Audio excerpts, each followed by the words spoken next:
Hello, welcome to my tutorial on the Leonore bag by Shamballa Bags. I hope you enjoy this tutorial and please see the video description for links to groups, etc. Happy stitching.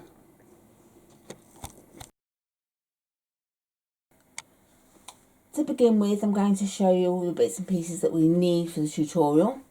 To start with, I'm using a lovely vinyl. It's a snake print effect vinyl.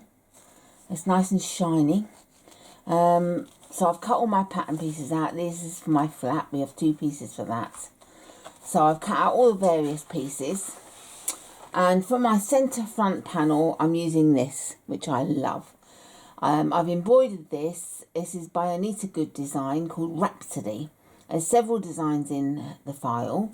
I'm not sure, to be honest, which number it is, but I will endeavour to find that out and put it in the group description, the video description.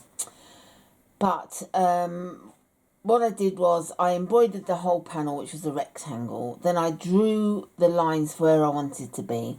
Then I used my overlocker. Had I just cut, the threads would have unravelled like crazy. So if you did something like this and didn't have an overlocker, I would suggest you used like a fray check, June Taylor's fray check, for example, and added it exactly along the line where you're going to cut. And then when you do cut, it should be safe enough, and then go and zigzag along the edge as well, just to protect it. So to make this, to make sure I didn't have any puckers, I added Terreal Magic to the black fabric, which I love. It stops puckers and wrinkles, etc.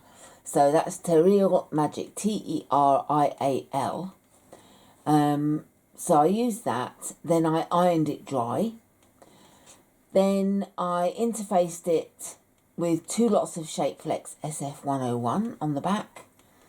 Then I added 2 layers of tearaway stabiliser. One I used was a heavyweight stabiliser and the other was a medium weight stabiliser. So then I went ahead and embroidered it, and it's stood up really well. It's really nice and firm. So I'm very pleased with the result. So that's what I suggest you do if you want a good result. So that's that piece. Then I've got my lining here, which I'm doing in red. And it's a nice glittery red. I don't know if it does, you'll see it on the camera, but I don't know. Hopefully you'll pick it up. And with that, I've done a credit card slot. So there's 4 credit card pockets and a little slip pocket at the back, which is a nice size for your phone. And I normally just add my own size and what I want, but I thought, so that you guys could go out and get the pattern to make the same thing, I'd find one on the internet. And I found one that's free, and it's a lovely little gift by a company called So Sweetness, and you can find this at sosweetness.com. It's credit card slots, and it's on their blog, and you print it off and follow their video tutorial. You stick it together along here, and then you have to cut so far in, and it's very easy to follow and make. In future I will add to the bottom of it. I normally do a longer one, but I just thought it was a nice one for you guys to follow, and I will put a link in the video description so that you can find it as well. But that's what I used for this. So there you go. And I've got my lining for my zip pocket as well, and then my foam. Now, I've always said to you, do not use headliner. It's inferior, it's awful, it will not give anything to your bags, and if anything, it will take away from them. And this is true in the main. However, all I've noticed lately when I've been making backpacks is that they end up very thick and heavy and bulky. So before you even put things in it, it weighs a ton. And I just thought sometimes foam doesn't have a place in things like backpacks. So I've got this headliner that I bought a long time ago off eBay. I couldn't even tell you who now, but it's off eBay UK. And it's got like a fabric on one side, and then the other side is like, I don't know, it's raw anyway. It's not covered with anything. And it's about 5mm thick. And it's not as floppy and thin as some headliners, I don't think. So it's quite a good one, good quality one. But I just want to use it on this backpack because I want to reduce the weight and the bulk. So I've never used it. I'm giving it a go. So you guys will be on this journey with me. We'll see at the end if it's any good. But I don't fuse my foams. I never have, never will. It causes horrendous problems with wrinkling, etc. I sew my foam in. So although the tutorial says to cut the pieces 3/8 of an inch smaller all the way round, I haven't. I've kept them to the pattern size so I can sew them in and then trim the foam out of the seam. That's what I do, apart from the flat piece and the bottom. The flat piece, because if I did it to the edge, then you'd have an unsightly foam poking out around the edge. It would look horrible. So I have made this smaller so that it will get hidden. And the bottom piece, because I want this to sit nice and neatly inside the bottom rather than being bulky in the seams, etc. So I have cut this down as well. So they're the only two pieces I have cut smaller. With the hardware, etc., I've obviously got my zip to begin with for my zip pocket. I've got my 3mm piping cord, my little handmade label, my Bags of Love by Diane label, and then I've got my bridge connectors. Now you can get some really nice bridge connectors that don't have this metal plate at the back. These just screw in. You can see them in Sammy's photographs. I couldn't get them, unfortunately. But these will be fine. So you can get different types of bridge connectors. So go with what you can get. My lock, it's not a twist lock, it's a flip lock. I just thought I'd use this one. It's nice and easy to use. I've got my magnetic snaps, my handmade label, which I haven't decided if I'm going to add yet. I may not. I've got my sliders, my 2 sliders. And I've got my thread loaded in my machine, so I'm all ready to go. I may use some rivets as well, I'm not sure yet. So I shall come back next with the beginning of the tutorial. To begin with, I'm going to add the foam by basting it down the sides with a long stitch length to make it easier to cut out. So I'm going to baste all my foam to my side pieces, my front and back panels. I've attached my foam to all my pieces and just stitched very close to the edge. And I've done it with all of them. And any bits of foam that were sort of poking out, I just trimmed down so that it was easy to see when I was stitching. I've got my exterior main panel pattern piece, and where we add the lock, I've just punched a hole in this for the centre. And I put it onto my fabric. And to begin with, I just want to mark the dot. You probably can't see it very well, but there it is. And I've got my washer, which I'm laying over it for the centre.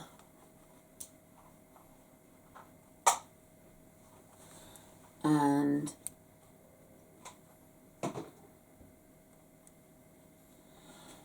I now mark where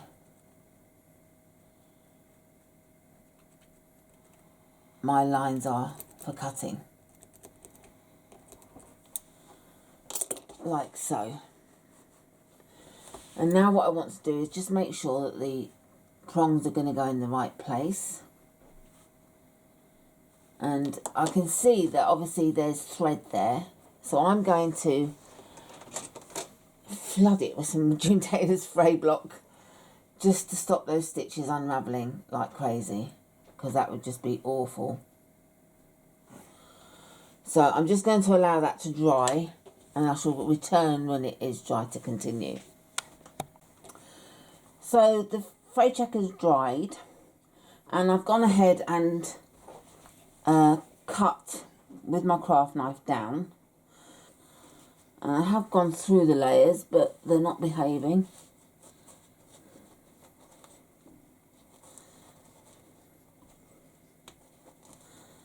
Just have to force it through, like so. It's coming through.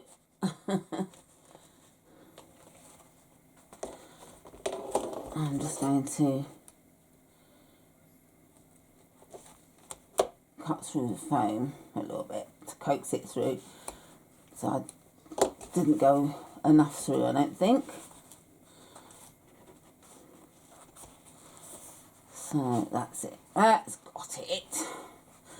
I don't like to cut very big holes, so obviously I've been a bit mean with the size.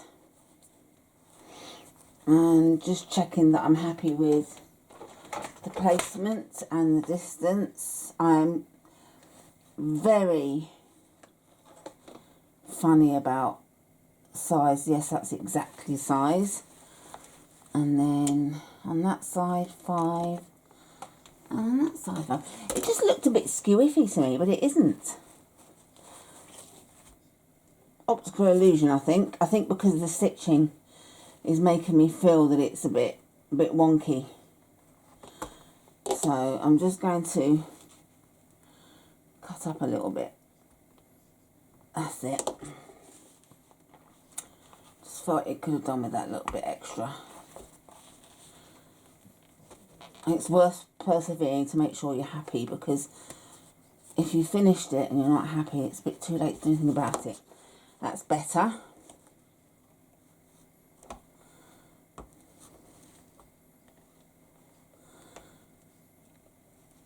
And then fold that down. It's a bit hard, that one, so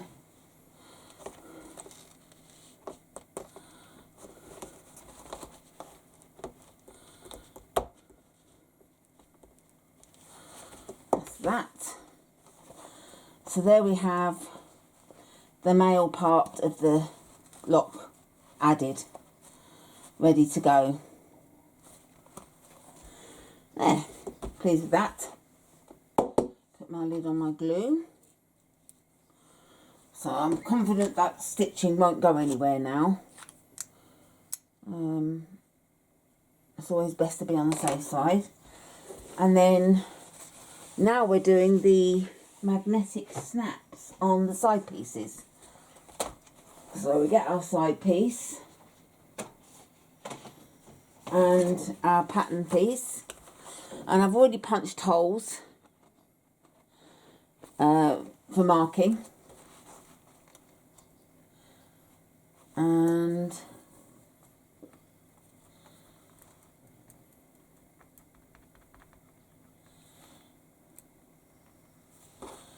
make my marks.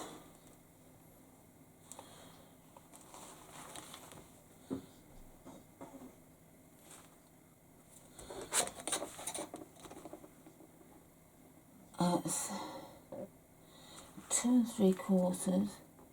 Yeah, that didn't look right.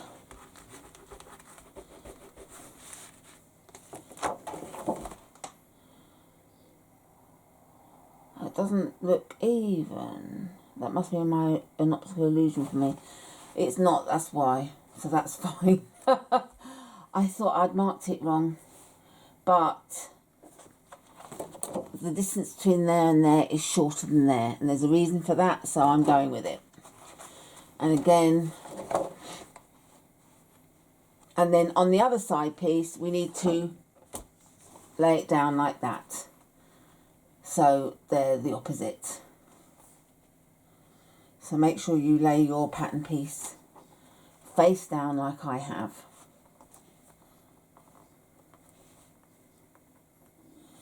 Very important. So you've got pattern piece here like this, and you've got the location of the female snap nearest to the centerpiece on both sides. So you've got that one up that way and that one down. So I'm going to put my hole in my pieces and add my snaps. So I should get my snaps ready and return. So I've got my snaps ready, and the female parts go nearest to the centre panel, and that's the parts with the dip. The male parts have the slight protrusion. So remember that and you'll be fine. And where I've marked the dots, I place my washer over the dot and mark my lines for cutting, which I'll show you in a second.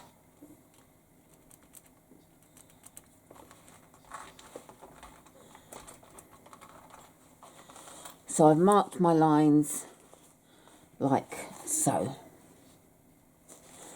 And then I just get my knife, my craft knife. You can use a seam ripper, whichever you prefer.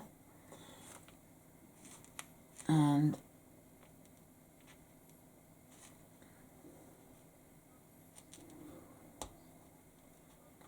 I should make sure I went through the foam this time.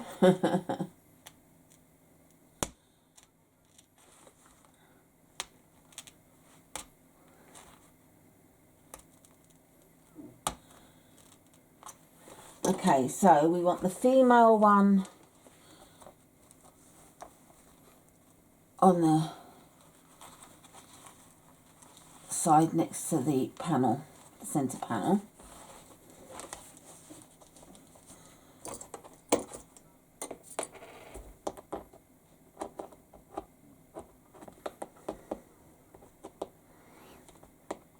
And I usually go out. I don't know why I'm going in this time. That's strange for me to do that. I'm going to change that. I don't know. I think because I've just done the other washer. So that's strange for me to do that. I mean, you can go in or out, whichever you prefer. But I do like to go out with my magnetic snaps. Like so.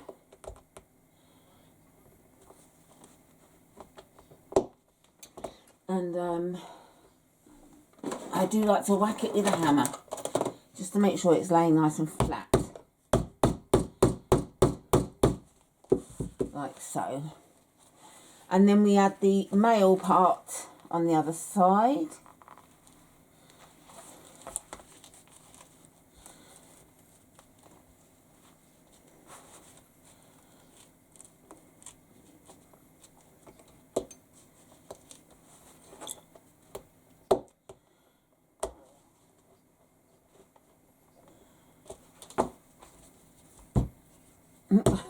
Wrong side.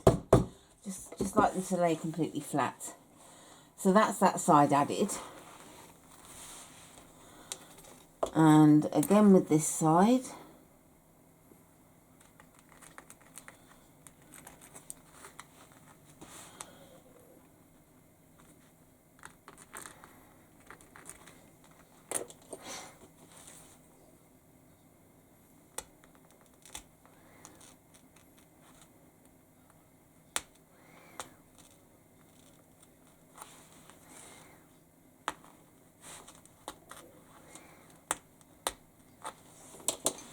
And again, the female part on this side. This headliner just doesn't want to open up fully.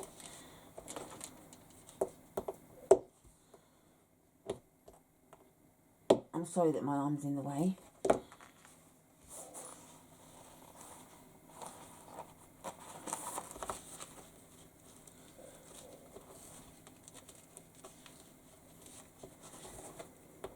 Oh, nearly forgot the washer.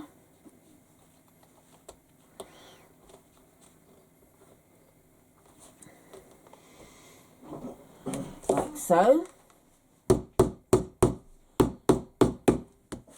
Nice and flat. And now what I will do is add some Peltex just on here, or some foam, whichever you've got, just to cover over the rough metal, which I will do shortly.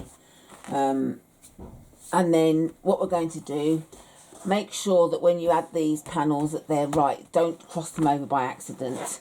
So you want to add them where the female side of the snap is next to the seam. And we're going to stitch together at 3/8 of an inch seam allowance down here, both sides. So I'm going to attach them and come back to you then. So I've attached both side panels and I've top stitched down each side. Although you can't see it, I've actually done two very narrow lines of top stitching,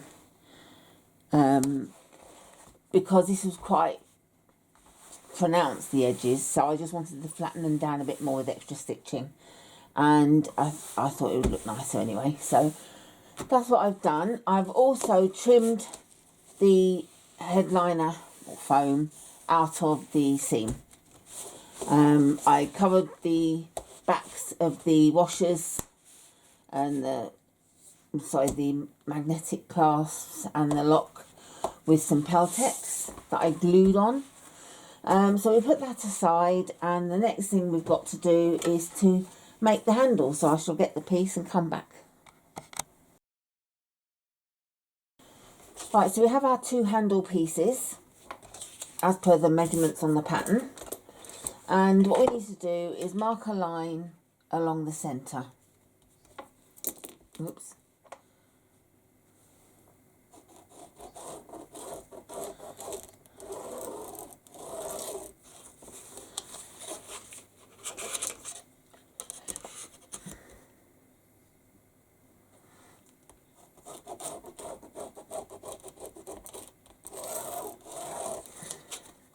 They're quite faint, but I can see them.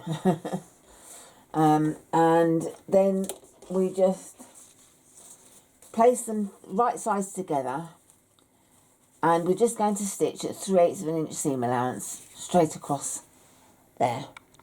So I've stitched across there, and if you've got the connectors that screw in and don't have this plate, you don't have to worry at the moment. But if you have the sort I have, you need to put these on next. And you'll see why. So I'll just slide them all the way down so they're out of the way. It's a bit of a pain, I must admit, but I have to work with what I can. And now we need to put the right side together and stitch at this end as well, which is why we had to put these on. It looks a bit messy at the moment, but it'll be okay in a moment. So I'm going to stitch across here. Okay, so I've got both ends stitched together, and this is quite thin vinyl, so as I handle it won't be very stable, very strong. So I've cut some Peltex, and I've cut it 7/8 of an inch wide, and I'm just checking the length. I did cut it to 9. Yes, that's perfect length. And what I want to do is to open up the so I'm just looking for my double-sided tape that I was using. Heaven knows I'm going to have to go and look for it. Okay, I found it. I wanted to use this double-sided tape. I use a variety of types depending on the job. This doesn't stitch. You sew through this, you gum up your needle. So I tend to use it on places that I want strength, because this is a very sticky one. But also, I won't be sewing through. So I'm placing this along the centre line, And the reason why I don't want the Peltex to be an inch wide is because if it was an inch wide, the handle wouldn't be able to fold fully.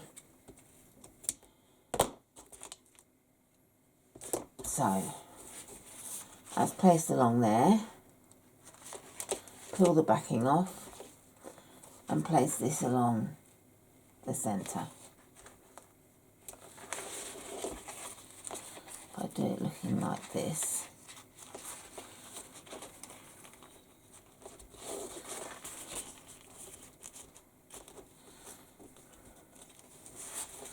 Like so.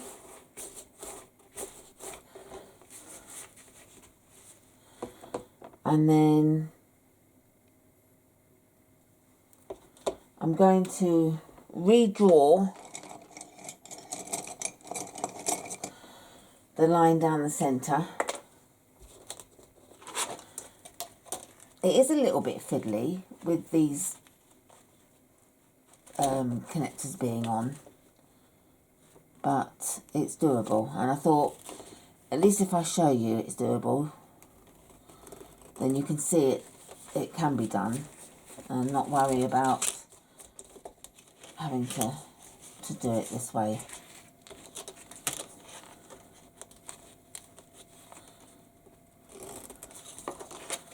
There we go. And now we want to place this along either side of the line.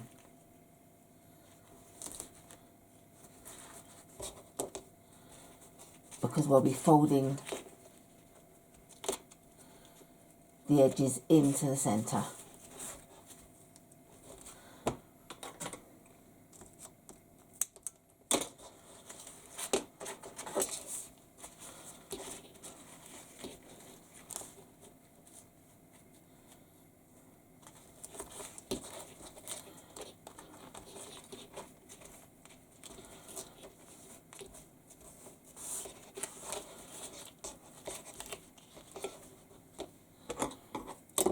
Oopsie daisy.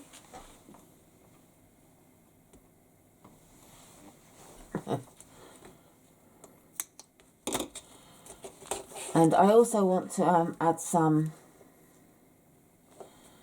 along the seam to open it up and hold it back.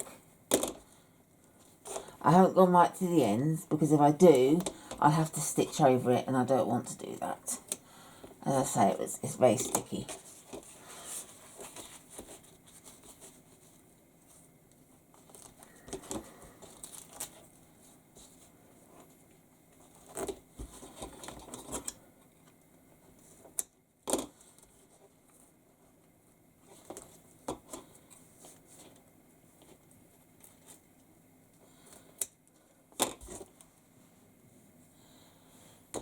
Okay, so I can open up this side and press down, and the same on this end.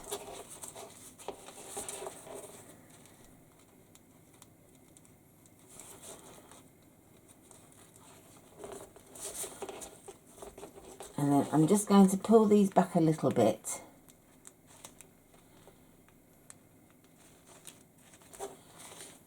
to fold this down on top.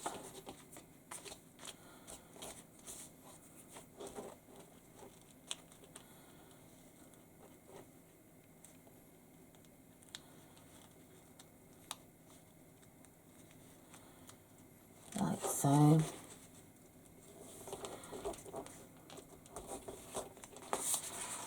the same this end.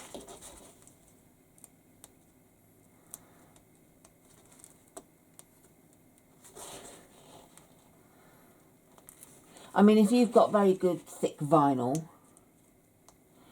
then you won't need to add Peltex. But I know I certainly do.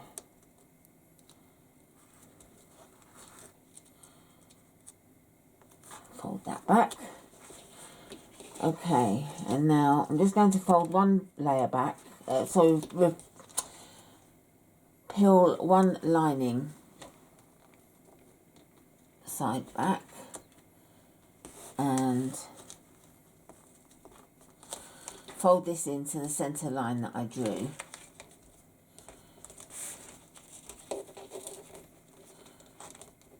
Like so. And I'm just going to use a clip to hold that down. I don't want that peeling off.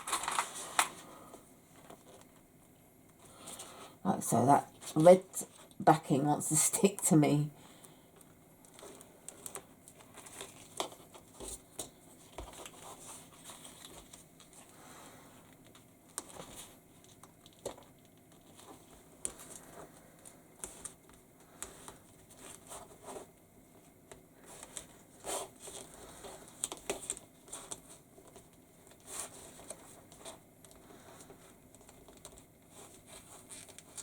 Like so.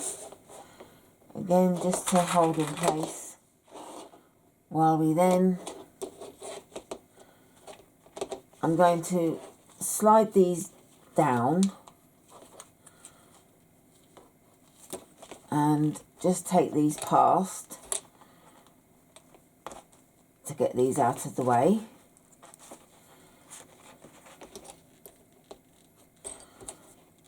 So that we can do the other side.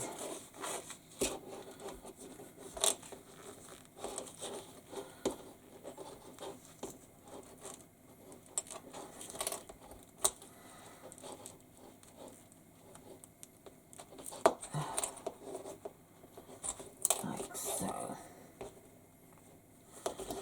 And then we want to place some double-sided tape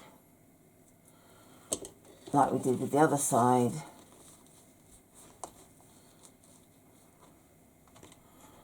Just move the light so I can see.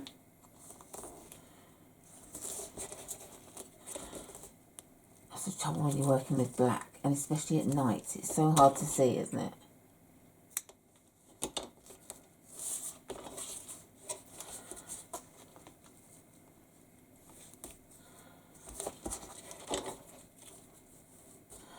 And like magic. And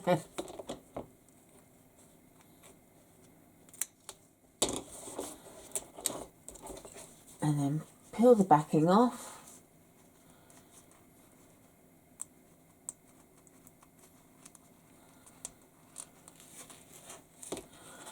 And fold the edges in. And you're probably thinking, I've not put the Peltex on this side.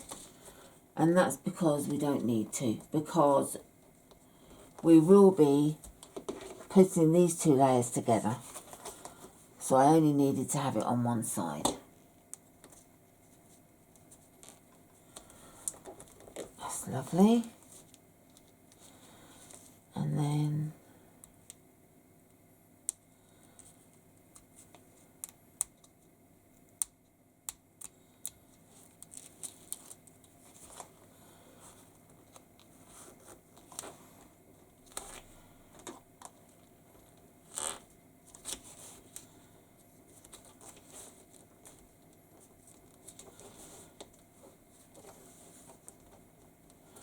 like so.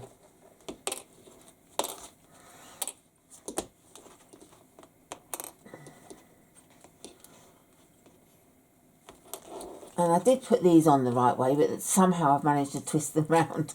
So we just need to make sure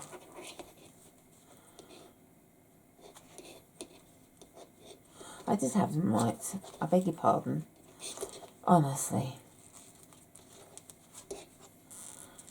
Okay.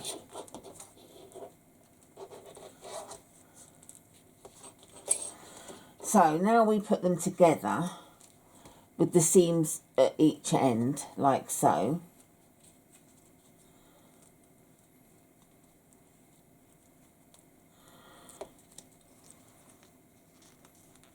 And pull these at the end.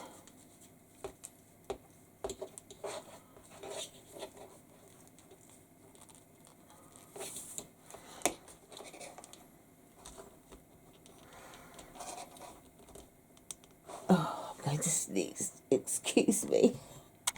Sorry, I had to sneeze and I just knew it was coming and just had to pause. Oh, okay. So we pull the connectors to the very ends, and I'm going to get some of the tape. I'm yawning now. Goodness me. It is 3 o'clock in the morning though. I'm going to get the tape that, just in case I do sew into this part.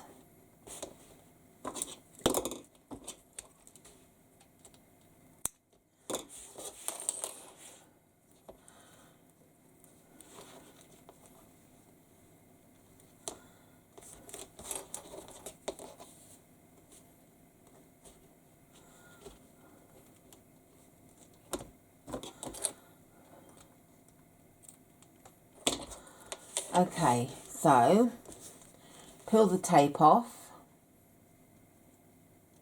or the backing tape, shall I say, and then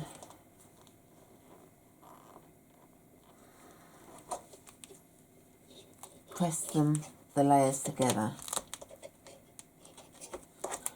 And you want to be very accurate. You don't want either side overlapping.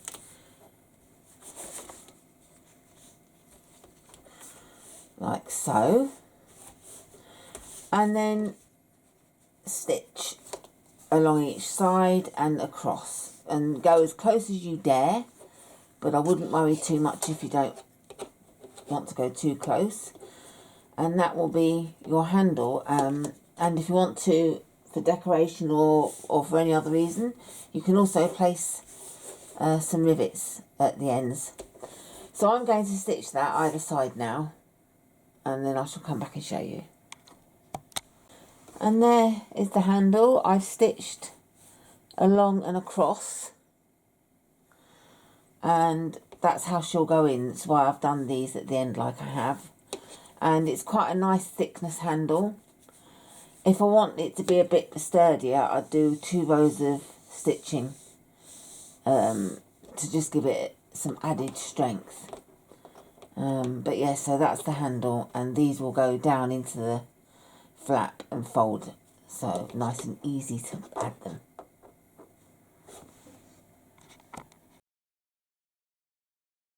Right, next we're doing the flap, and I've attached my foam to the flap. I tried gluing it, but this absorbed the glue like crazy and it didn't work. So I got my trusty double-sided tape and I've crisscrossed and laid it down flat. So my foam has been attached to that piece. I turn it over, you get the pattern piece, and I've cut slits where the connectors go. I've cut lines so that I can draw through them. And so I get my pen and I draw my white lines so that they're like that. And then I just get my bridge connectors, and obviously they are different, so they're not going to be exact, but it gives me an idea of what I'm doing. And if I get my washer, check that the washer goes down on it.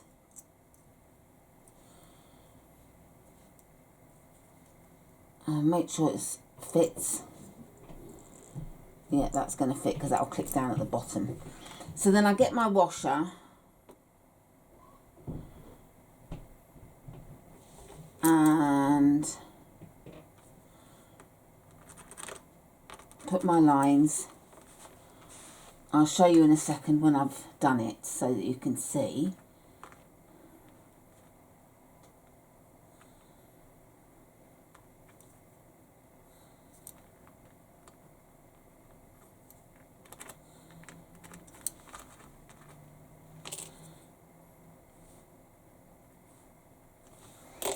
And then I've marked my lines like so that I'm going to cut through to push. It's not these connectors, it's the ones on the handle, but I was using them for the example. So now I get my craft knife and I cut through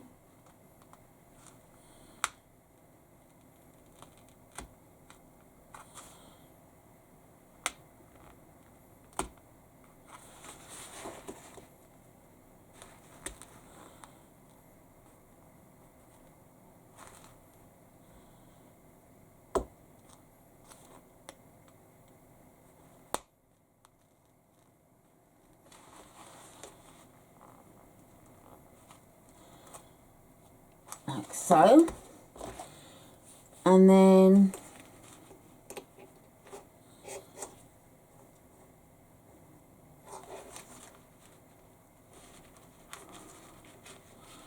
push them through.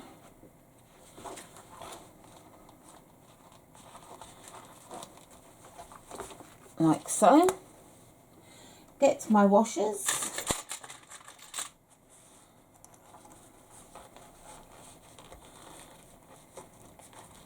And fold them in. I always fold inwards on these washers because they're so long. So just check that I'm happy with that, which I am. Looks nice, doesn't it? I actually quite like these plates being on them. And again, as I did before, so that you don't feel it, I'm going to add some Peltex with glue there and there. So I'm going to do that, and then I'm going to put the two pieces together, again just roughly with double-sided tape in places, and sew around the edge. When I've sewn around the edge, I will sew at a distance away so that I can trim up to make sure that everything's level. So don't sew right to the very edge where you might go over, say if the pattern didn't fit. So I'll probably sew at 1/8 to 1/4 inch away from the edge so that then I can trim around it. So I shall do that and show you when I've finished. So I've sewn all the way around. I've actually sewn at 1/4 inch seam allowance because the instructions actually said to do that.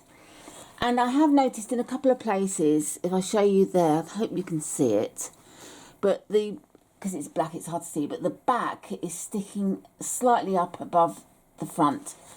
That is the only really, oh, and a tiny bit here. So they're the only noticeable places, and that's why, oh, and there. And that's why we do that, so that we can now trim around and even the back and the fronts up together. And it's overlapping there on the back. So that's what you'll need to do. So I'm going to trim this all up, and then I'm going to mark for my lock. So I've trimmed my flap, and these are all the trimming pieces that I took off. And then once I've trimmed, I actually went round at 1/4 inch seam allowance again. So I've got 2 rows of stitching. And I think it actually looks nice with the 2 rows of stitching. And then what we need to do is line up for the lock for the female side. So I lay my pattern piece down and just mark for the centre, and I've got the female part of the lock. I'm just going to unscrew the screws to use the washer side to mark. I always find you have to be quite brave about these locks to cut out so much from your bag, from your flap, with the potential of ruining it. So when I've marked the dots, I've made sure that that's central to how I want it to be, and then just draw around. So I've got the marking for the washer hole, and I want to mark also for where the screws go, because I have to make sure that there's no fabric there. And then just be brave. And I want to cut slightly wider than the markings, because I don't want the fabric to be seen on the inside of the lock, if you know what I mean.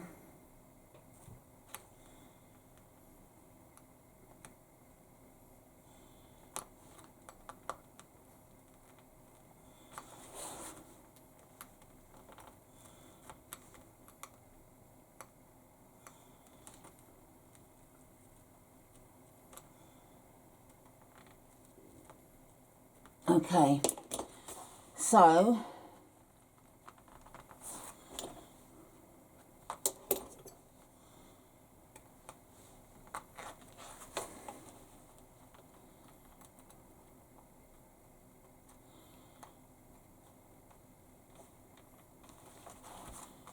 I didn't go all the way through.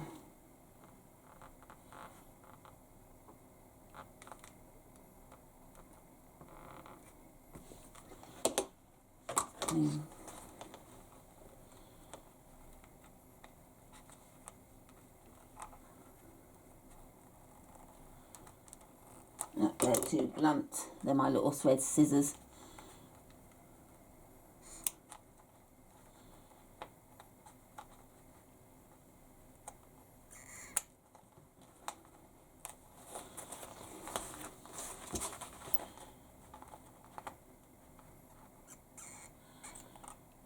I've not had it happen to me yet, but I'm sure it will happen Monday, where I've cut too much away and I have to make a whole new flap. I don't know if any of you had that done, happen to you, but it is possible.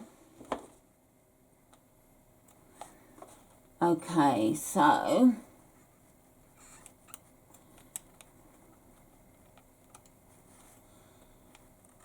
I shall find out now. Da, da, da, da. So we put the top lock. Well, I haven't cut too much away, but I just need to trim a little bit more away. And it's just a case of snipping tiny bits away. You don't want to go too mad. So you can always snip a tiny bit away, but if you snip too much, you can't put it back. So just do little by little and try and be as patient as you can. And I am not a patient person. So let's see how it goes now.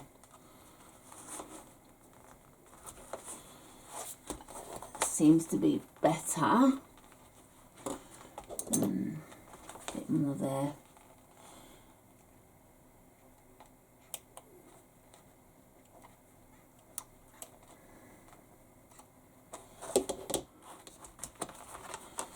And it really is quite fiddly, but you just keep going until you're happy with the fit.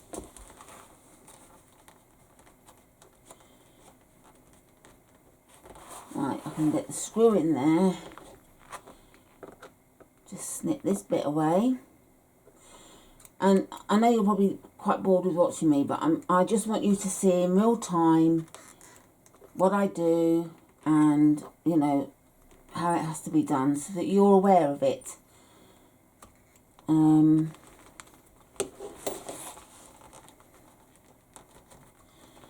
Like so. And we get our washer, and if you want to glue it you can, but I have found in the past that I've glued it and then the glue has seeped out and made a real mess. It just looks very unsightly. So I tend not to use glue unless I really, really have to.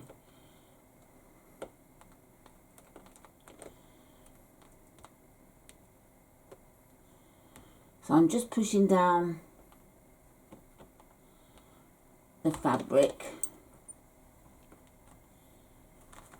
I just need to do this a little bit more here.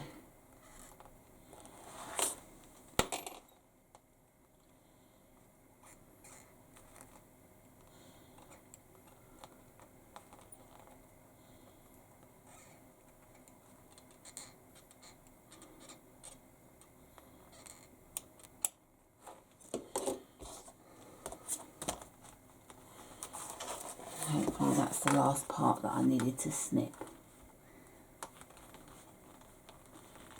Yeah, looks good to me. Excellent. Right, so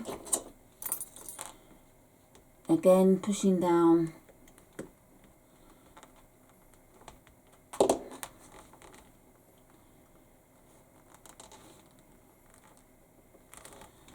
So get the screws.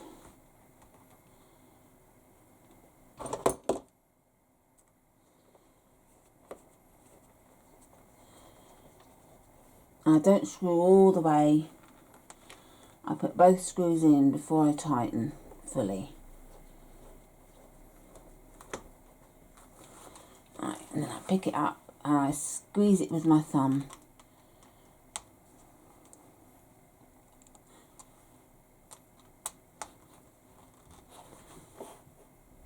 Like so. So that's fitted, and I don't know if you can see in there, but there's no sign of the fabric peeking out from under there. So I'm very happy with that, how that's gone on. And that's how you make the flap. Next we're going to show how to attach it. Okay, so we get our back piece that we haven't attached yet. And what we need to do is mark 2.5 inches down from the top.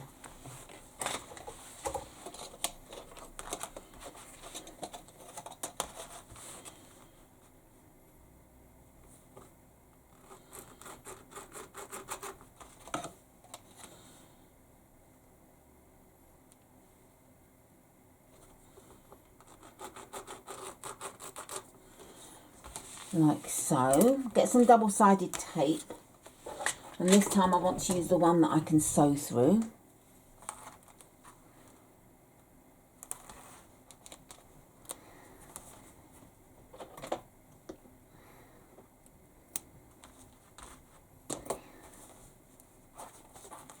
And remove the backing, and then just lay it centrally along the top. And I really should have marked that in the first place. So before removing your backing, mark the centre of the flap and the centre of the panel, and then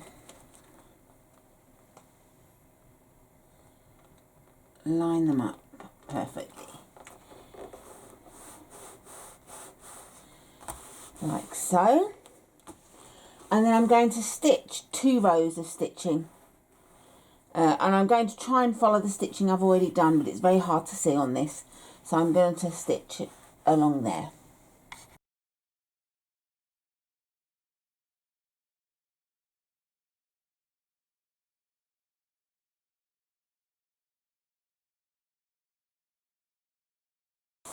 So there's the flap attached.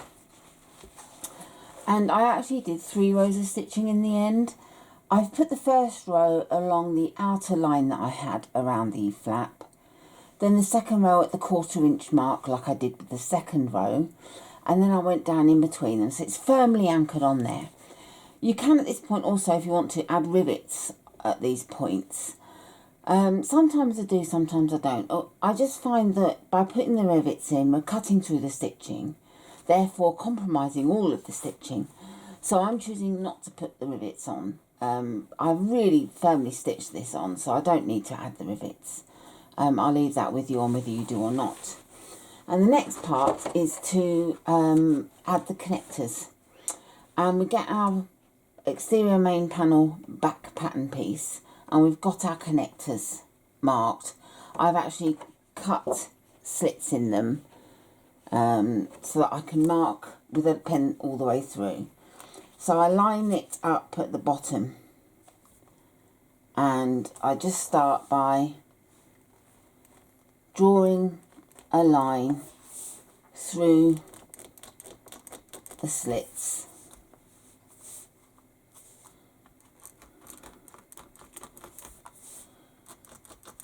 And remove that, and they're all on there. And as before with the connectors, because I've got slightly different ones, I need to find the point that I'm going to go through. So I'm going to get in the washer, and I'm just checking that, yeah, it's the width of it. So I need to find the center point of the washer, of the line, and if I draw lines using the washer, you'll see there that I've marked the lines either side quite evenly. And then, as I did with the connectors at the top here, I'm going to cut through the two little lines either side. If you had that one that screws in, you'd punch holes to put the screws into. So it depends on the connector you've got as to how you add them. But I'm going to add all 4 connectors, and then I shall come back. Okay, now I've put them on and folded the washers over. I'm adding some more Peltex to the backs, and I've put lots of glue on, and I really do mean lots of glue, because I want them to stay put. To show you what I mean, squeeze a liberal amount, and then put that on the back. And I just want to lay them flat so they'll stay put. And that's all my connectors added. So I'm going to let these dry, and then I shall return shortly. Okay, so these are nice and dry. And now we get the panel that we made earlier, and we're going to stitch these together. So we do the one side, and we just move the flap out of the way whilst we stitch at 3/8 of an inch seam allowance.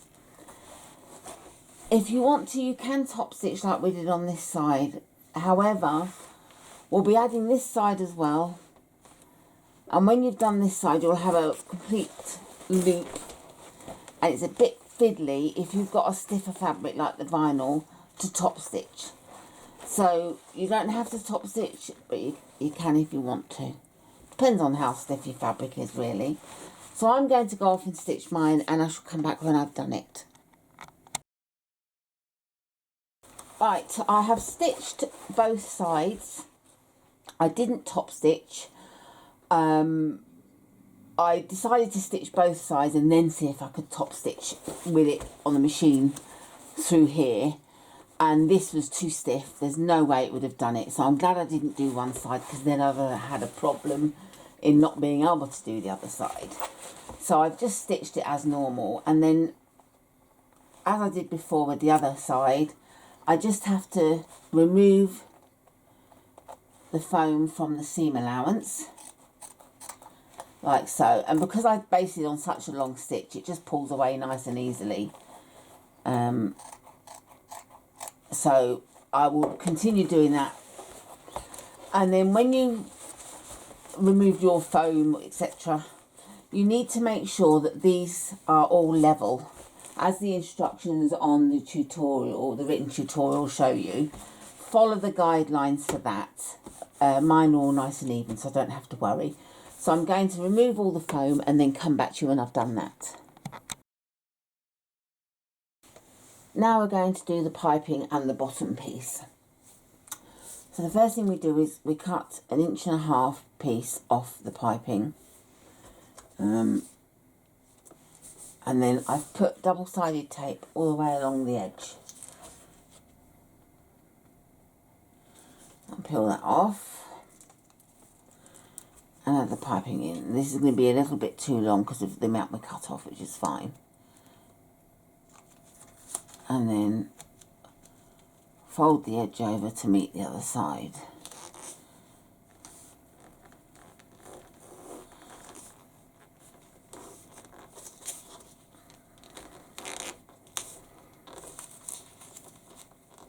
Just fold it over And I've used my strong double-sided tape because I'm not going to stitch right on the edge.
Like so, and I just like to roll the vinyl just to make sure it's going to stay stuck down.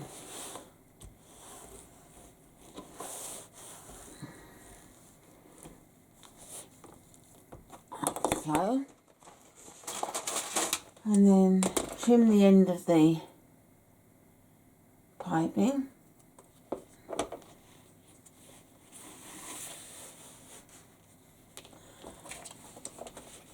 And now I'm going to lay some double-sided tape right on the very edge. Again, I won't be stitching right on the very edge, I'll be stitching near it, so I can lay this one down that isn't the sewable type.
And I'm just going to start peeling that off.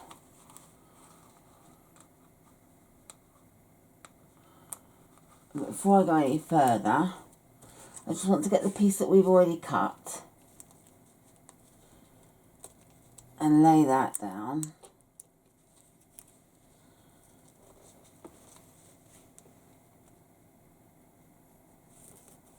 Like so. And then I can peel the rest off. Oops. And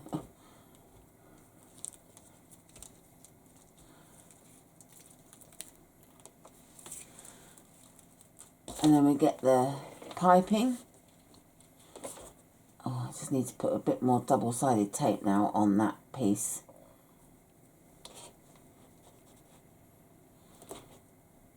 Like so.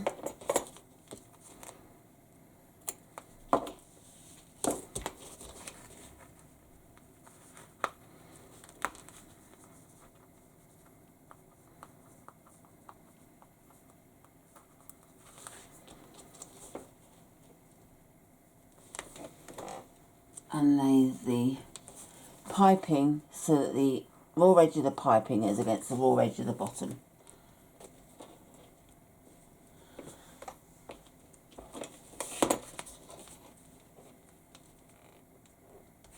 And I'm just going to snip the edges of the piping on the curve to help it go around smoothly. One scissors.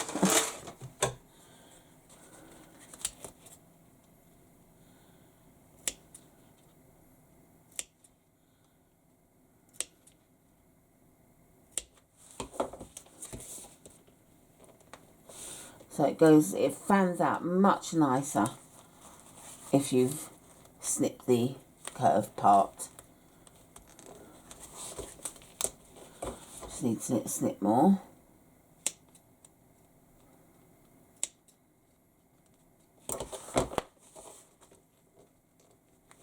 It's hard to show you in the black, but I'll try to. I'm going to try and show you as I do this part.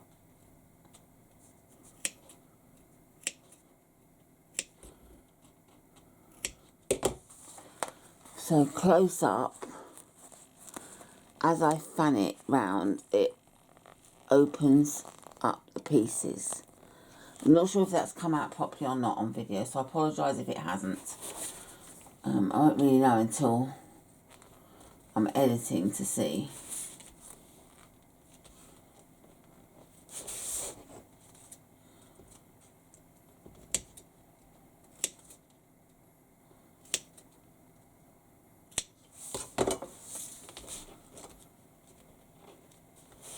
But you really must do this. It will make a huge difference to the results.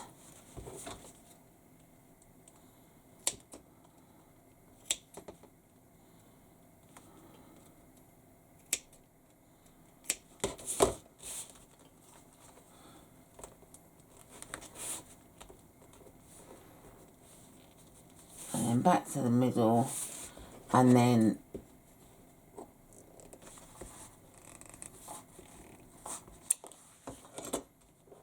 cut to meet. So it's like that. And I'm just going to base stitch this down just to keep it down. Here's the piping added, and that little piece that we had here, you put the piping round and then you bring this up and over and stitch it in, so it hides the join nicely. So with that added, I've turned it over and I've marked the halfway points at the sides and each edge here.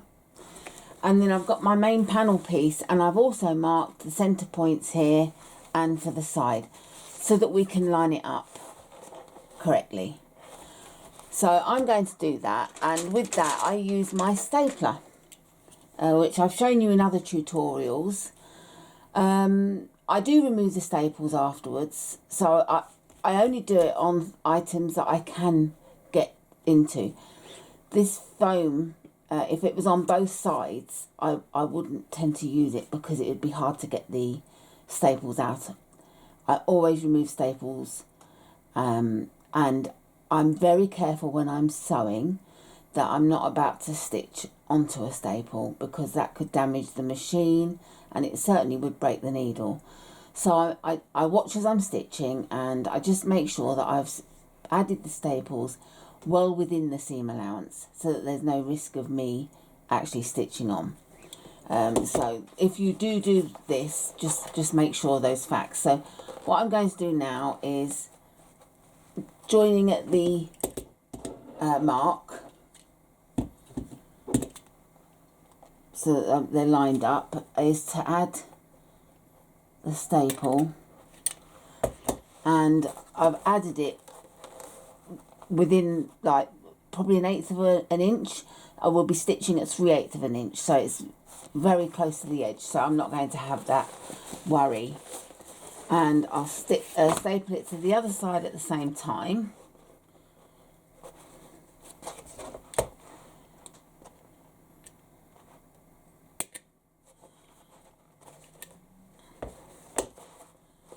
And then these points as well. And that way we should be nicely lined up to stitch evenly.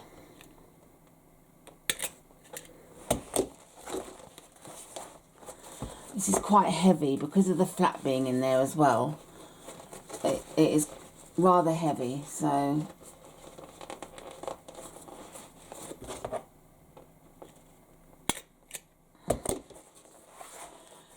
and then I'm just going to place the odd bit of the stapling as I go around.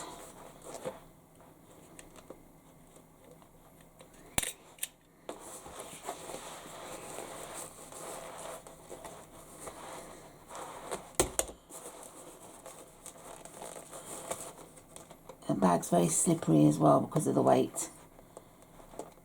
So just need to take our time.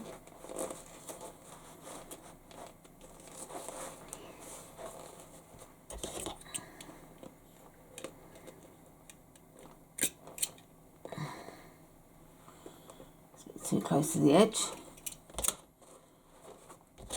Another one there.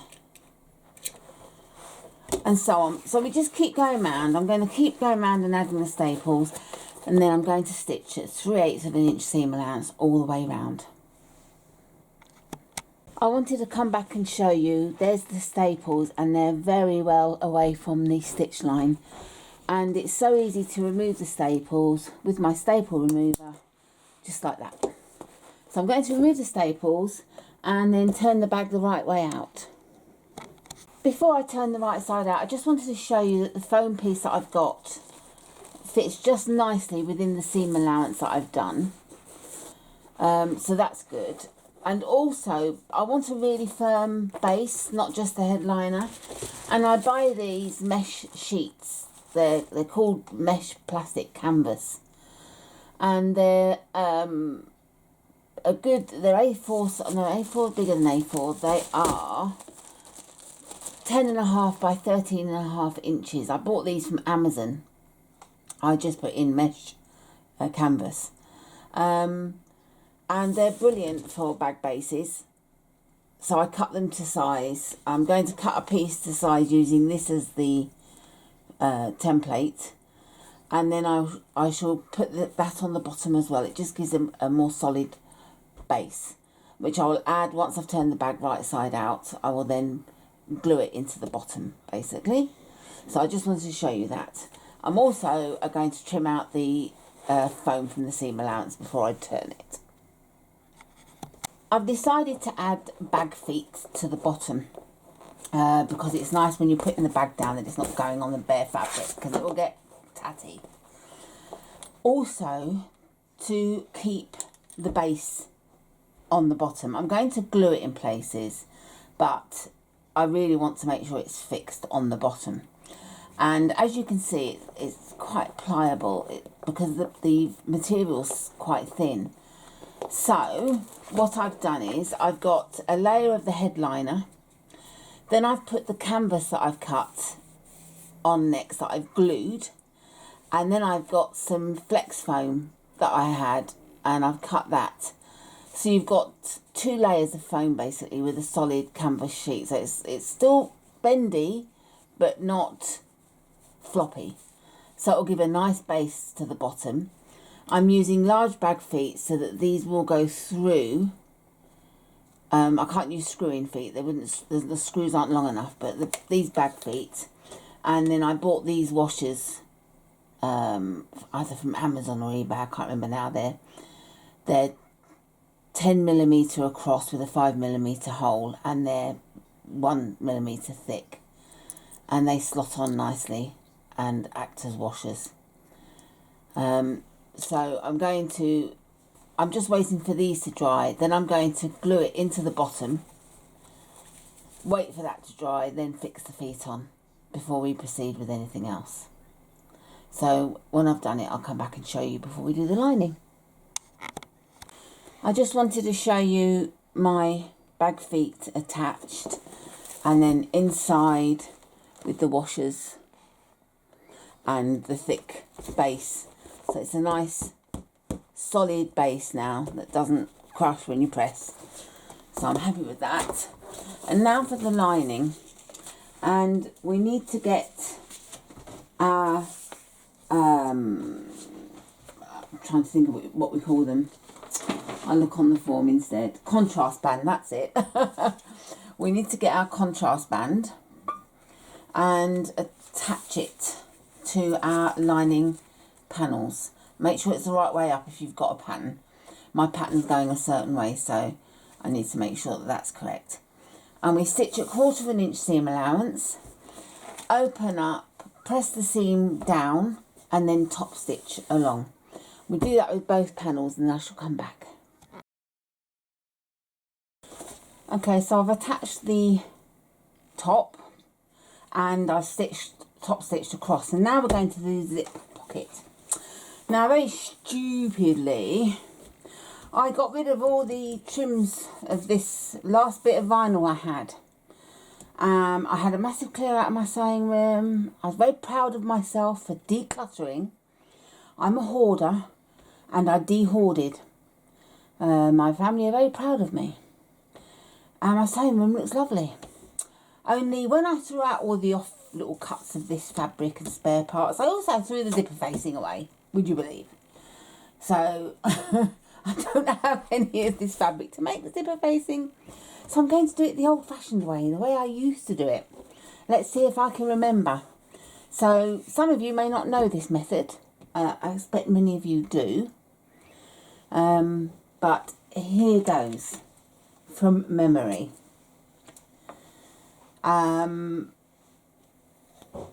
Okay, that's what we used to do.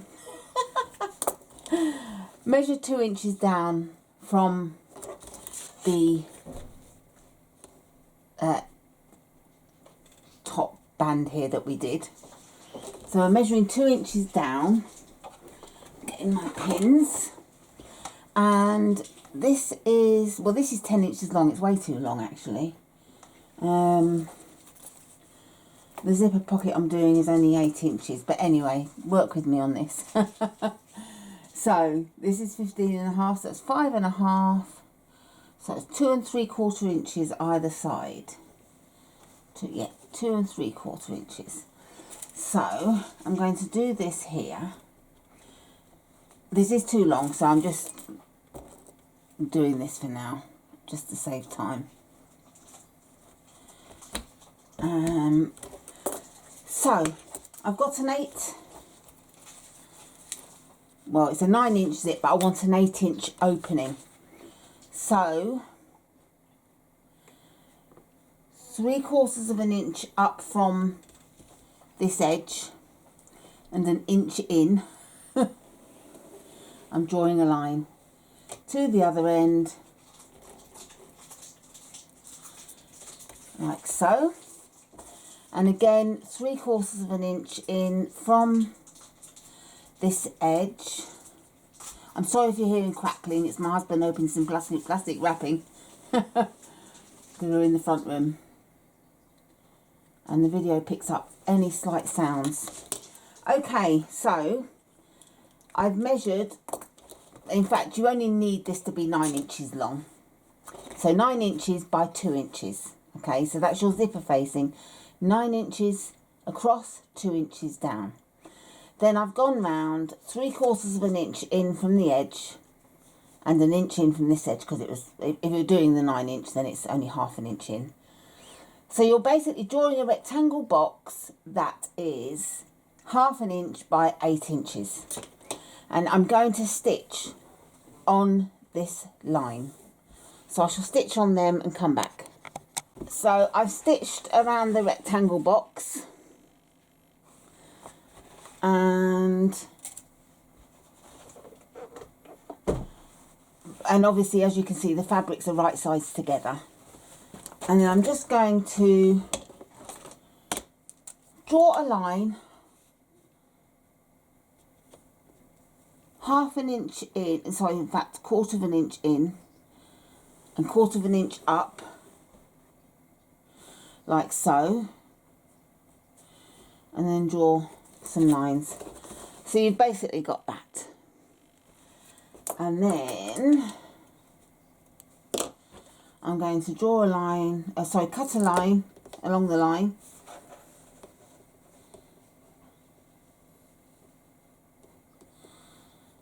Like so. And get my snippers, wherever they may be. Okay, now I didn't think it was cutting, you know. Try it again. I thought it felt a bit weird.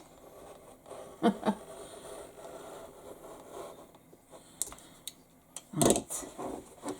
So, just go to the triangle and then cut as close as you dare into the corner. But do not cut the stitches. So as close as you dare to get a really nice neat corner.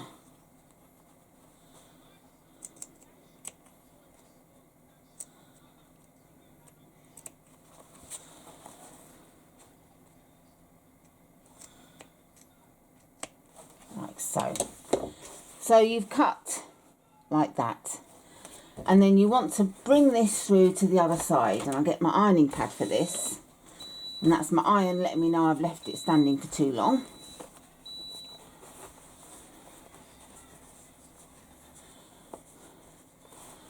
It's a bit fiddly doing this, but after a lot of perseverance and you telling the fabric who the boss is,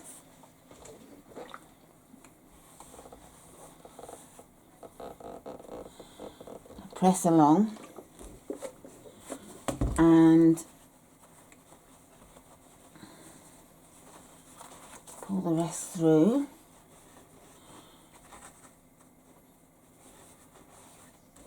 And I like to make sure that I pull more than the fabric through so that you don't see the line of...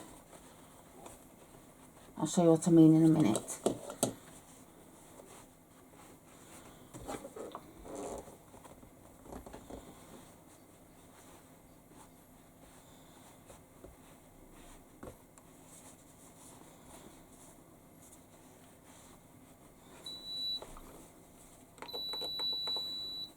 Turned it off by accident. Okay, let's flip it over and press it from this side. Oh, I've done that a bit too far actually.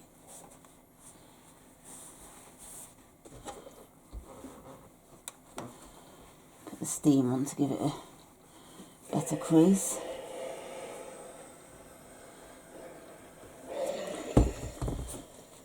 And then turn it over.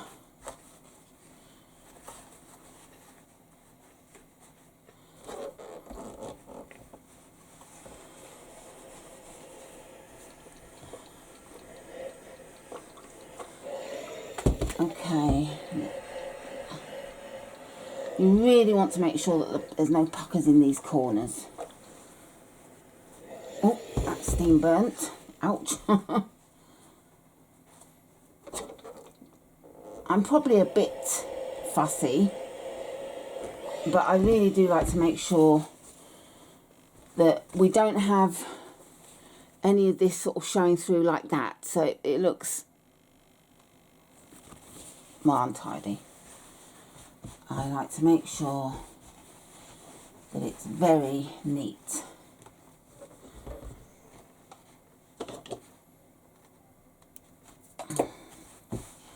Like so. So I'm happy with that. Okay.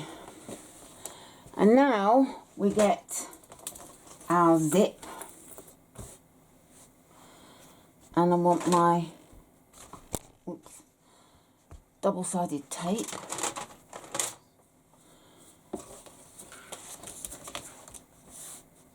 And I put my double-sided tape along each edge here.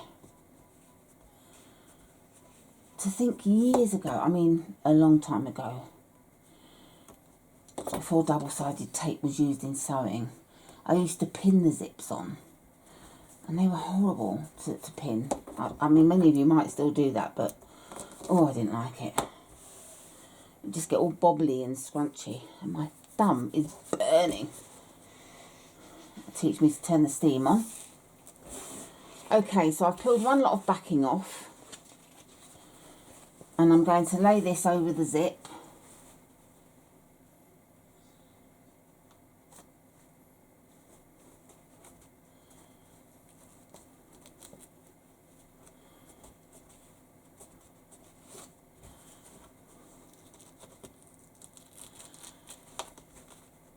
Again, I like to really make sure that I'm dead even. And then get this side of the tape off.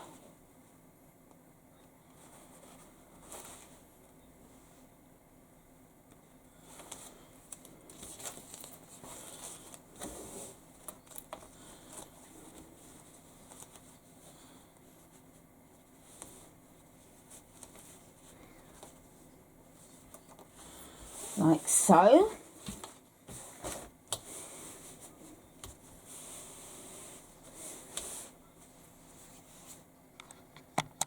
Okay, I had to pause there and sneeze. So we turn over and we get the double-sided tape again, and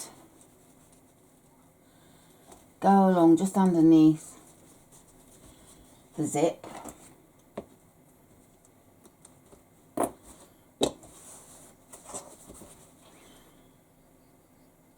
It's quite similar to the facing method, the other method, but you put the facing on the inside really.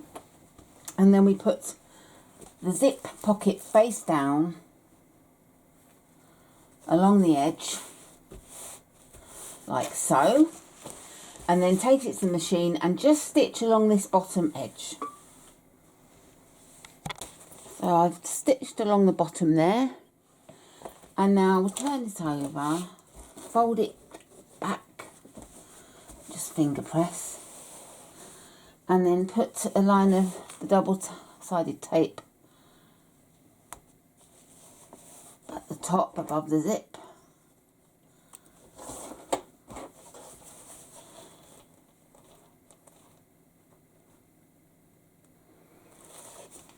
And then fold it up to the top. And then take it to the machine and stitch down the side, along the top and down the side again. So I've stitched all the way around and the back, and I've just stitched down each side. So the pocket is now complete. And all that's left for me to do now is add my own little label, which I shall do now, and then we'll be joining the lining together. So, as I said earlier on, this credit card zip pocket I made, I got from sewsweetness.com. I will give a link in the description of the tutorial, so look in the description for that. I would make it longer normally, but I wanted to stick true to the pattern so that you saw what it was like. So very nice for a free gift.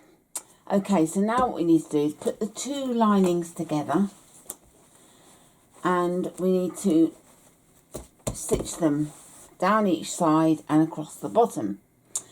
Now when you start at the top, you start at 1/4 inch seam allowance, and then as you get towards this part, you want it to have moved out to 1/2 inch seam allowance. Go all the way down, and then you get to the last couple of inches and taper back in to 1/4 inch. Do that with both sides. It just gives you a better fit in the bag. For the bottom, you're going to need to do a gap for turning, and for that I like to do a 1/2 inch seam allowance so that you get a good seam allowance for closing afterwards. So stitch at 1/2 inch, and I will literally just do 1 inch each side, because having this base in here is going to make it a bit more difficult for turning. Didn't think about that. I normally add the bases afterwards. I just didn't think. So I'm going to have some fun with turning that. Not looking forward to that, to be honest, but there you go. So, there we have it. I'm going to stitch that and then come back. Okay, so I've stitched down the sides and just a little bit into there. So my gap is actually 8.5 inches. I've made it as big as I can. I'm going to need it. I also meant to say, when you're lining up the bag to the lining to sew, make sure that you match up this part first. As you can see, this is slightly higher here. That's not a problem. You want to match this. That's important. This will be fine. So next we need to open the bag up like so. Match the seams together. And then stitch across from one side to the other at, I believe, 1/2 inch again, 1/2 inch seam allowance. So I shall pop and do that. So there we have our lining sewn. And what I like to do before I turn the or put the lining in the bag, etc., is to just iron the seam so that it's easier when I come to stitch the lining closed. It's just nice to have it done.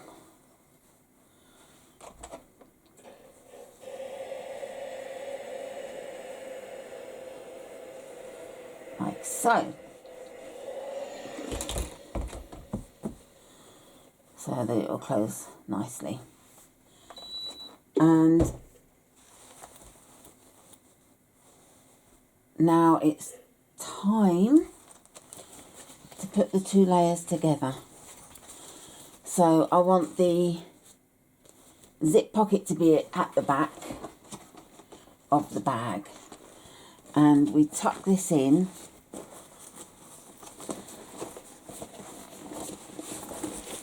like so, and we tuck the flap in as well. Make sure that that's inside the lining.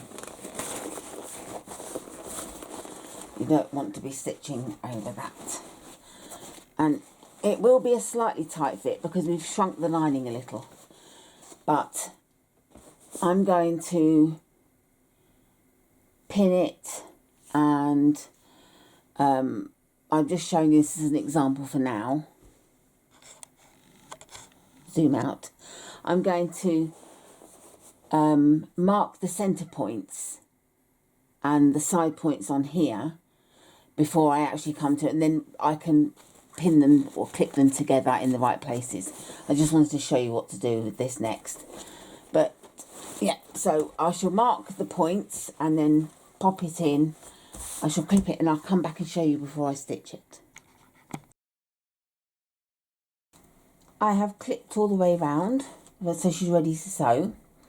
I marked halfway for the sides, and when I clipped it I realised that you can't do that because this panel is narrower than that panel, so the halfway point between that seam and that seam isn't correct.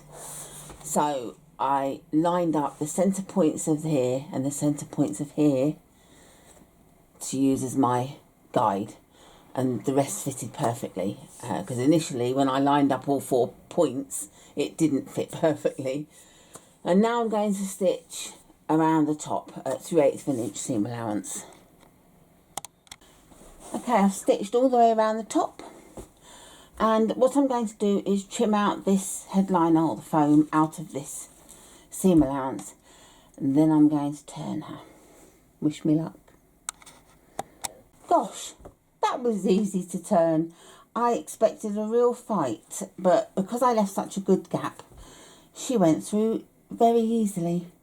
So I'm very happy with that. So I'm glad I did the base now ahead of time.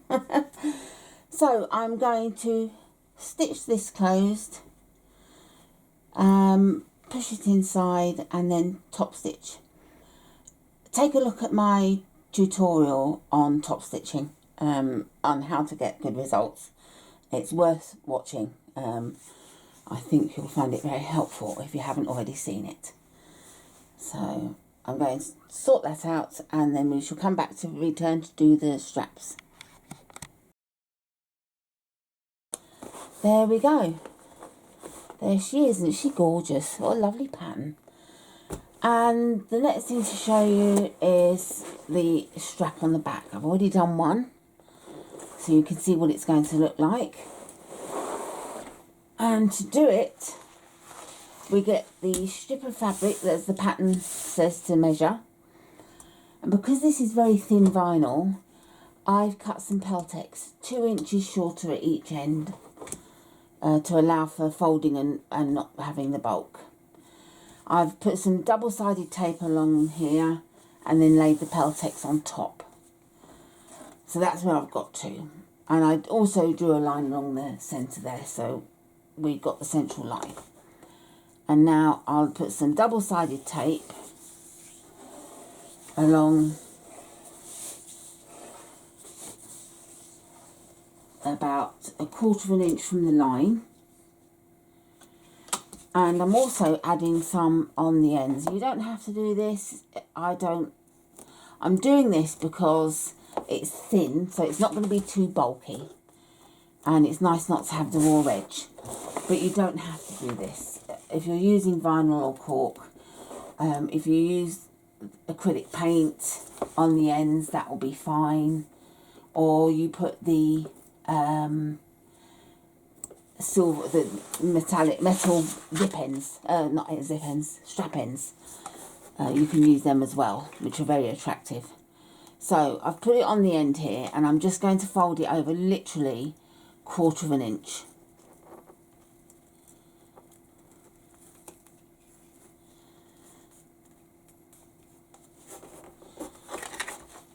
And then remove the tape backing, and again do the same on the other end by folding that over 1/4 inch, like so. And I also then put more double-sided tape along the end on the folded part.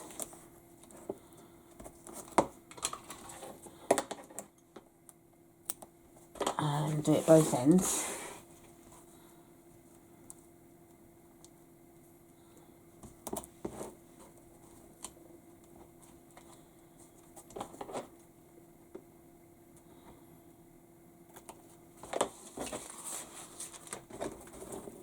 And before we fold the edges in, I'm just going to lay some double-sided tape on this side as well, on top of the Peltex.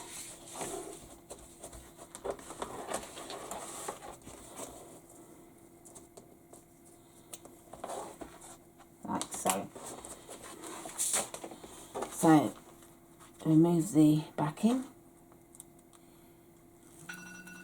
Oh, that's my husband's alarm.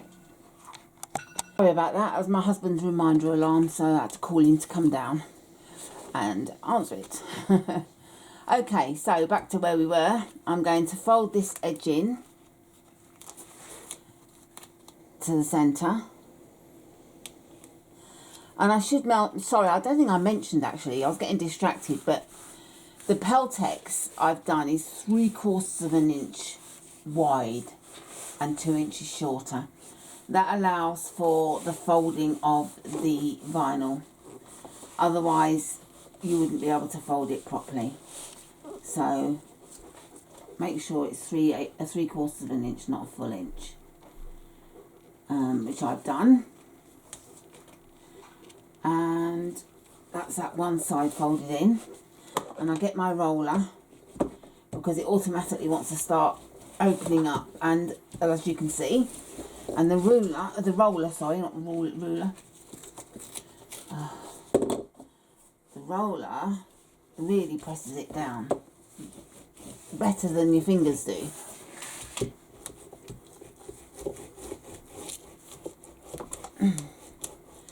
There. And then peel off this side.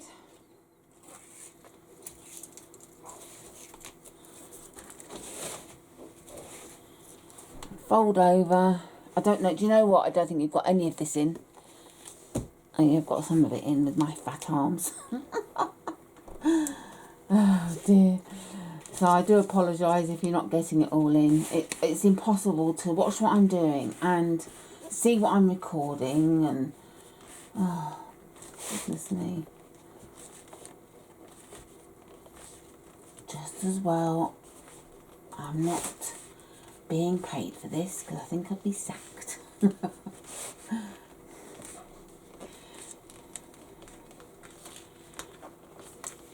Right.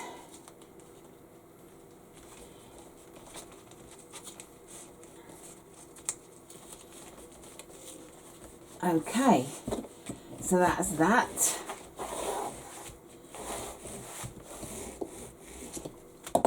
And then one more line of tape, goodness me.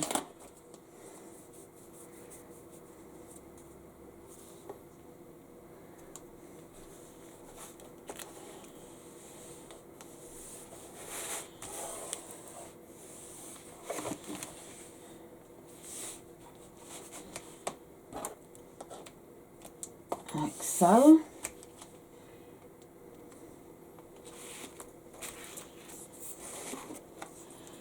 And then fold the edges together, making sure that they match up beautifully.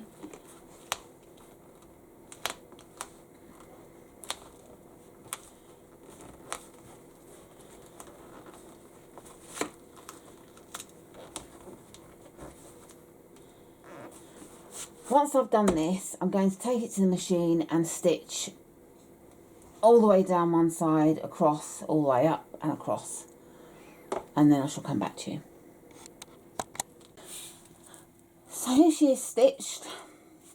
I get my slider. Oh no, the first thing I do is measure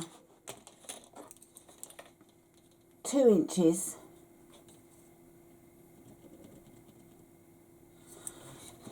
no.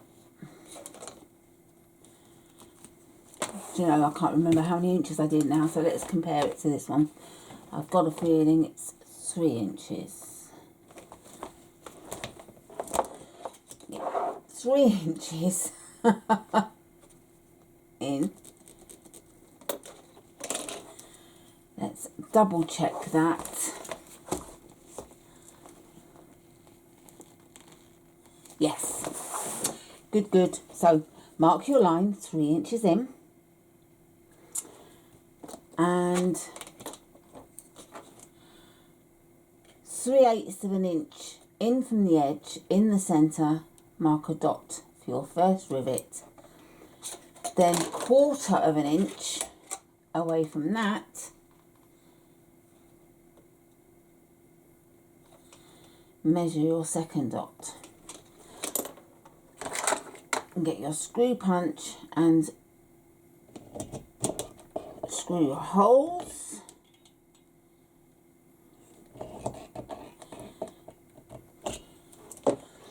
And then what I do is fold over and measure by putting the dots in through there.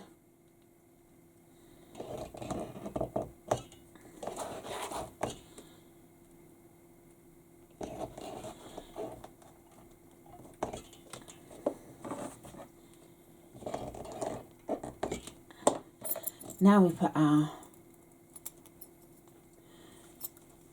slider on and then put it through. And then I get my first rivet and put the rivet through one hole.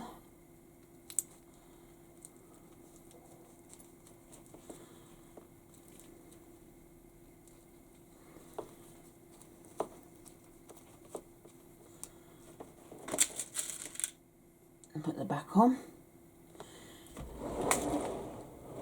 And get my green machine. Oops. Ouch, that was my toe. Sorry about that.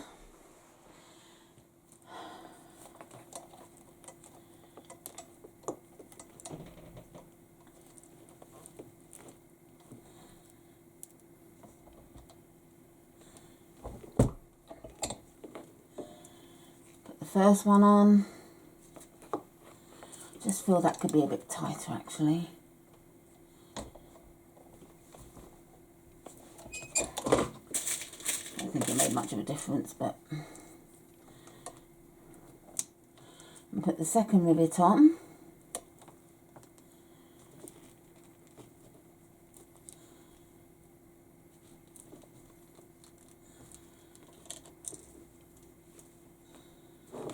Don't think I went all the way through.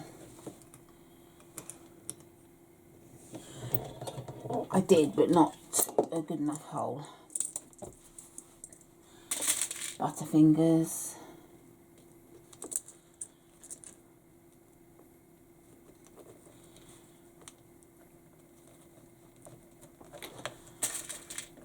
So that's the rivets attached on this end, like so. And then you get your bag.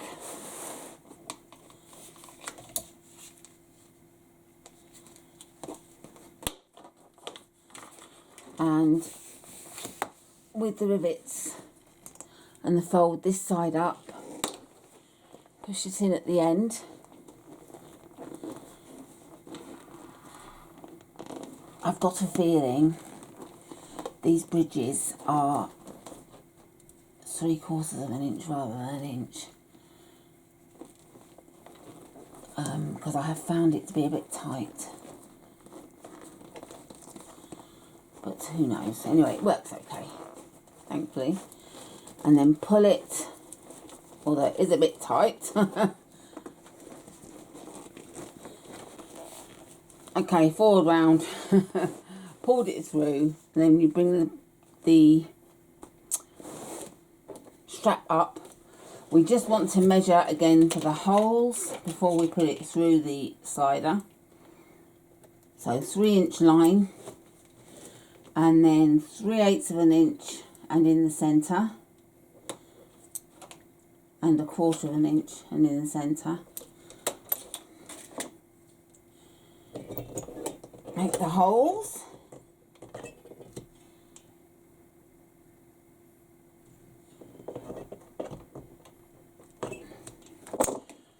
Fold it over to the line.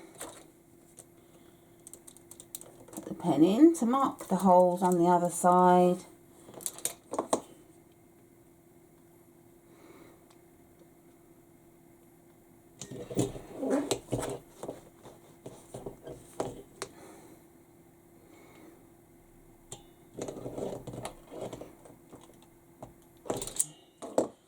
That's the holes marked. Now bring it up, go through the slider and back down.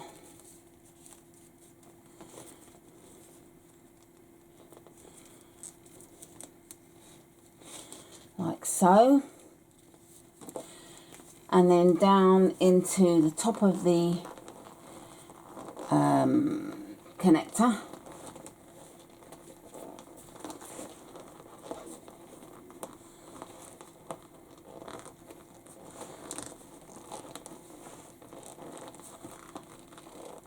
Just getting past the bend that I did, and it's awkward but it's doable to put the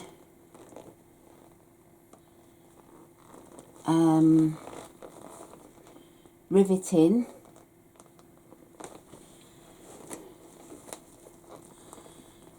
and through to this side. It's very close to the connector, very close. And if you wanted to do it at 4 inches to give yourself more room to play, by all means do. But I'm okay to do this. So it's a bit fiddly.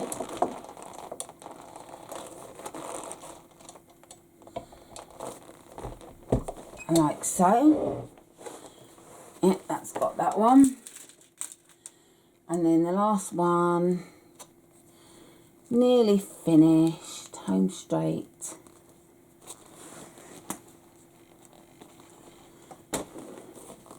I have no idea how this looks on camera. I'm probably going to be editing and going, oh my goodness me, that's the worst filming I've ever seen. But hopefully you get the gist. I don't do this for financial gain, I do it to help people. So I'm amateur and I don't even begin to try and look professional. I'm just a hobbyist. And then put that one down and we're done. There's the straps. Alter them.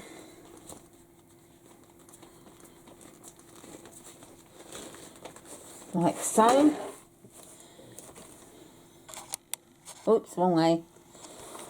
There's the straps. And there's the bag. Isn't it lovely? Hope you enjoyed this tutorial. I shall see you again soon on another tutorial. Happy stitching.